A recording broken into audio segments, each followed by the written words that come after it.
गई है। बढ़ते अगली खबर की ओर।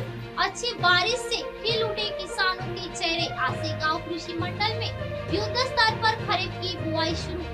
लगातार हो रही अच्छी बारिश ने किसानों के चेहरे पर मुस्कान लौटा दी है। वाशिम जिले के मंगलूर पीर तहसील के आसे गांव कृषि मंडल और आसपास के ग्रामीण इलाकों में खरीफ फसल की बुआई अब युद्ध स्तर पर शुरू हो गई है।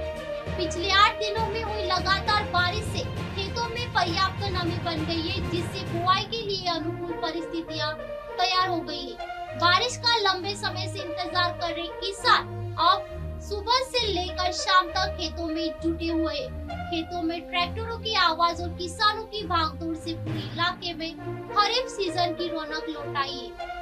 आसेगांव, धानोरा, पिंपल गांव और पोरा देवी मार्ग के आसपास के गांव में किसान सोयाबीन, कपास, तुअर, मूंग, उड़द, बाजरा और ज्वार जैसी फसलों की बुआई कर रहे हैं। कई स्थानों पर अंतिम जुताई का काम चल रहा है। कई बीज और खाद डालने का कार्य तेजी से जारी। किसानों का कहना है कि यदि आने वाले दिनों में भी मौसम इसी तरह सक्रिय रहा तो इस वर्ष अच्छी पैदावार उम्मीद है। पिछले 2 दिनों से ही अनुमानित 30% से अधिक क्षेत्र में बुआई पूरी हो चुकी है और मौसम अनुकूल रहा तो शेष बुआई भी 1 सप्ताह के भीतर पूरी हो सकती है। बदलते समय के साथ खेती का तरीका भी बदल गया है। ग्रामीण क्षेत्रों में अब लगभग 95% बुआई ट्रैक्टर और सीड ड्रिल मशीनें की मदद से की जा रही है, जबकि केवल 5% किसान ही पारंपरिक बैलों के सहारे खेती कर रहे हैं।